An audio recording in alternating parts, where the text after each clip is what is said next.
Hi guys, how's it going? This is Sidewinder for Community Starcraft 2. Today we're going to be looking at a very interesting build order that I have seen floating around there, or here and there. It is a little bit rare, but it is very cool, very fun.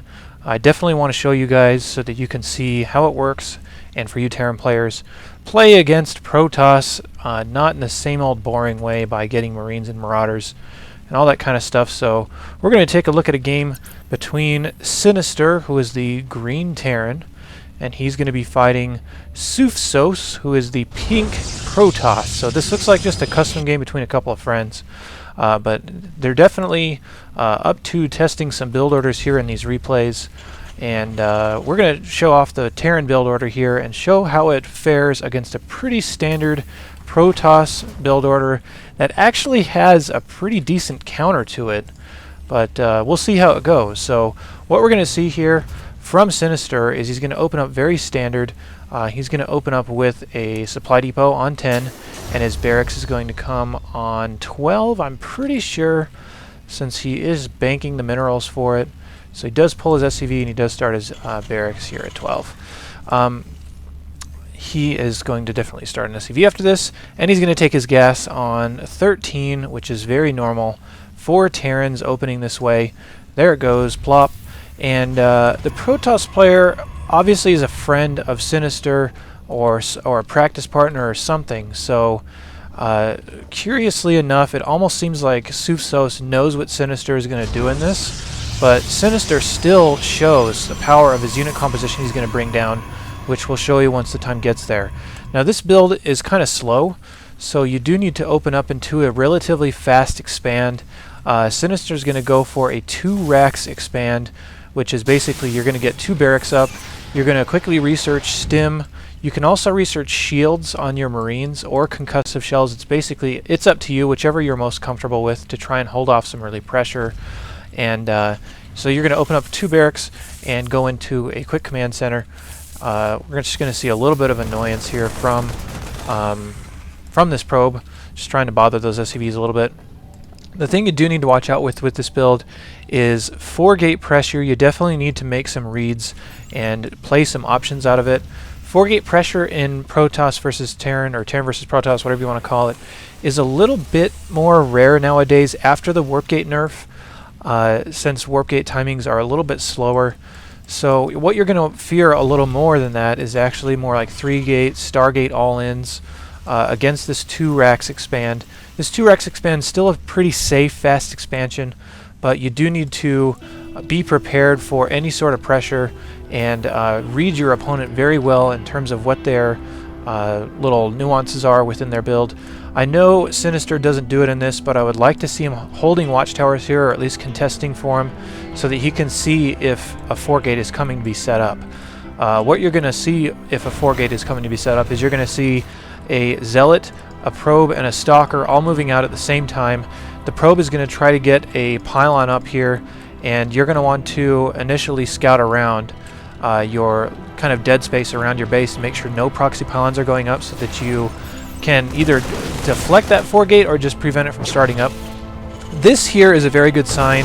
If you get this Stalker or Zealot poking at your ramp in about 5 minutes, this is a very good sign that Protoss is going for a fast expansion of their own, and this is exactly the situation you want to be in to run this build. So we're going to say that basically the 2 options you need to play here, I'm going to pause this, is if a 4-gate's coming, you definitely need to put up some bunkers and be ready to defend that 4-gate. The 4-gate is an all-in, so not expanding when you're fighting a 4-gate is your best option, considering almost nobody expands behind a 4-gate when they run that. And if they do expand behind it, their 4-gate's going to be a lot weaker. So it's kind of a bad strategy to run 4-gate and expand. So Sinister is making some really nice reads here. Secondly, you're going to want to throw down your factory at about the 5-minute mark, or maybe just a little bit after, once you can field a decent number of Marines. And you can put a bunker up right here if you are worried about pressure regardless. And when that factory goes up, it's a good idea to throw up your second refinery. You'll see this a lot when people, or when Terrans play, especially these higher level Terrans. They will throw down their second gas as soon as their factory starts, so that they can have the gas to transition into their Starport play. So we're going to go ahead and continue here. Watch just a little bit of back and forth. These Marines are going to try to push away the Stalker, knowing that it's still there, and basically deny any scouting. Now, I'm pretty sure that this Stalker did see the command center coming down, yes. So Sufsos knows exactly what's up, and he knows that he can just go ahead and make probes and doesn't have to worry about a lot of pressure.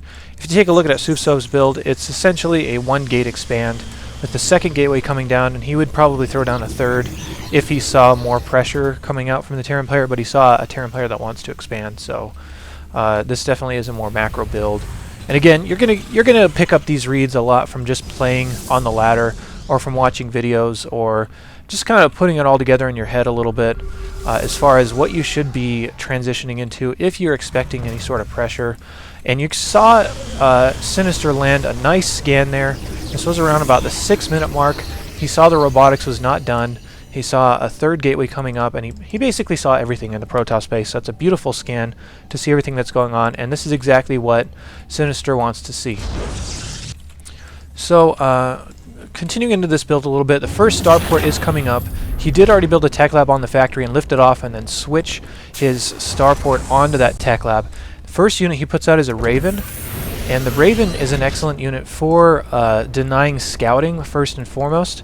And secondly, if you're really in a bind, you can drop a point defense drone and really punish those stalkers. You can see, as typical of these fast expansion builds for Terran, you're going to drop your orbital command. You're going to obviously transform it into an orbital command before you fly it off, and lay it down and put down 2 bunkers here to fill them up with Marines, and you'll be pretty safe from a lot of Protoss pressures. If they're going for any sort of like one base play, if you haven't seen them expand yet, you need to be really careful, because a sort of like all-in could be coming with Immortals, and they could break this door down pretty easily and kill you. So with these 2 Rex expands, there is inherent risk coming with them, but you really do need this 2 extra gas to make this build work. So Sinister is going to go ahead and grab these 2 gases as soon as his expansion lands, and that's to have the gas to produce off of all of these starports he's going to see. We're going to see them drop here in just a minute. He is saving up gas for it. If you take a look at your building details on the starport, you can see the starport costs 100 gas. So essentially, as soon as you have the gas to afford all of your starports, he could be laying them down right now. Here he goes.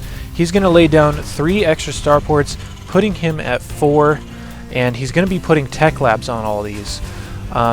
This Raven, obviously you can see right here, is going to detect and deny this scout, so that hopefully Sufsos does not see any sort of these 3 starports going up here. You never want them to see that if you can help it. So it's really good work to get that Raven out early. I really suggest it. The only real trouble with that is that it could signal that you're going for some heavy starport play. So they could react to it, and Sufsos actually does a great job of reacting to it. It's just that this unit composition that Sinister fields is so hard to deal with, regardless of if you scout or if you see what's going on. So behind this, he's going to throw up a 3rd barracks. His factory is obviously not producing anything. One thing you can do is scout around with his factory, because in this build you're not really going to be using it. So you can lift it off, you can scout around. It's a really durable scout, and you can get it in there. Now meantime, you're going to see Sinister get in here with a cloaked Banshee. Obviously we did miss it, but yes, you do want to research Cloak as soon as you have the gas for it on those Banshees.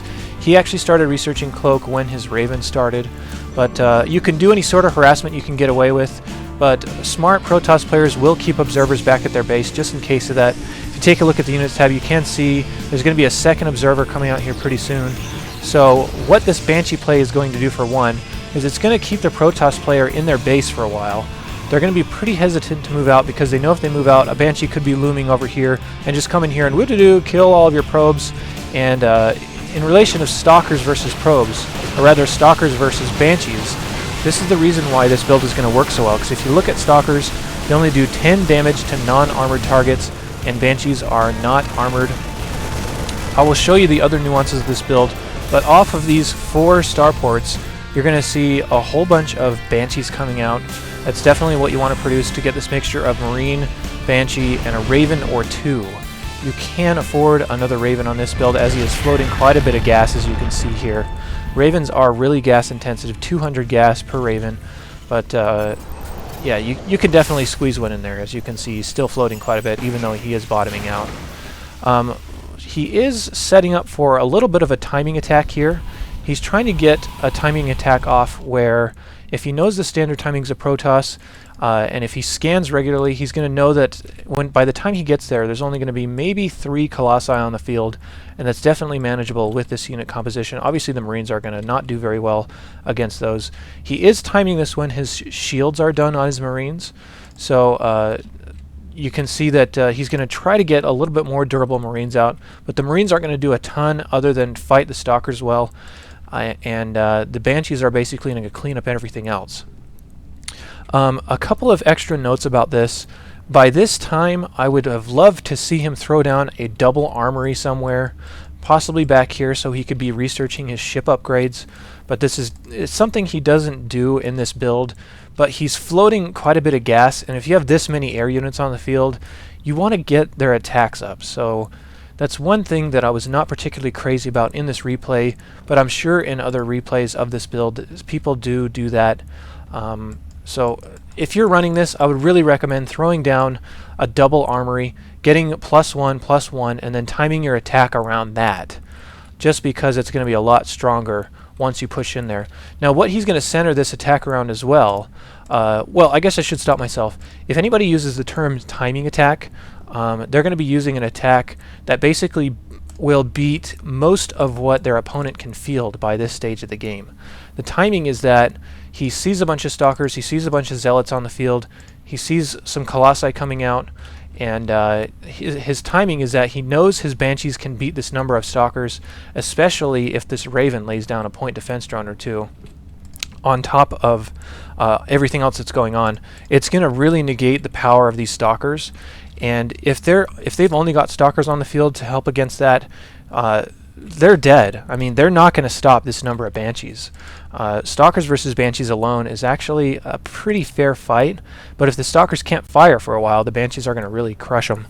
But what Sufsos does, and I'm not sure if he had prior information on this build, and if they were just testing it out against different openings, he went double Stargate, and Stargate is going to be a good answer against this unit composition, considering if you take a look at Phoenixes, which I don't have an example of because they're not out yet. I'll just go ahead and play and wait for this Phoenix to pop. Phoenixes get bonus damage against light units, and Banshees are qualified as light units, as you can see from these attributes right here. So when I'll go ahead and pause right here now that the Phoenix is out. The Phoenix gets 10 damage versus light units, but you can see also that it does have 2 attacks, so it's essentially 20 damage. And of a weapon speed of 1.1, these Phoenix are going to shell out a ton of damage against these Banshees. But you're going to see why this is so good, and we'll just watch this engagement here.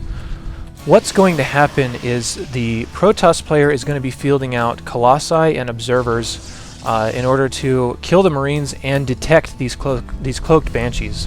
But the really annoying thing from a Protoss player is that your Observers die so easily. If you can catch these 2, or rather 1 or 2 Observers, and just quickly select your Marines and focus these 2 Observers down, guess what? These Banshees can do whatever they want after that.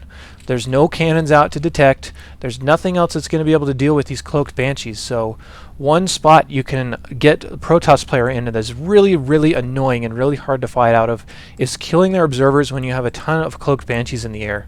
So if I was Sufsos and if I was getting good scouting off, I would not produce any more Colossi. I would put out a ton of Observers so I can get as much detection as possible, possibly hang back an Observer or 2 just so I can float them in later once I take care of the Marines. But you can see what's going to happen in this engagement. Some nice force fields going down here. And you did see that point defense run go down, which essentially made it so that these Banshees are almost untouched. I mean, they took almost no damage. The Phoenix are going to try to come in here and fight. They are going to kill the Raven, but you can see these Banshees are now unchecked. These Banshees can do whatever they want, and if he was focus firing a little better, I'd like to see him pick off a couple Colossi. I'd like to see him kill these probes, but he opts to go for the Nexus instead, and he's not going to get greedy with this attack. He's going to know that there is going to be a ton of Observers coming out. You see 5 Observers being chronoed out, and there are Phoenix still in the sky. You don't want to get caught with Banshees that are being revealed versus Phoenix.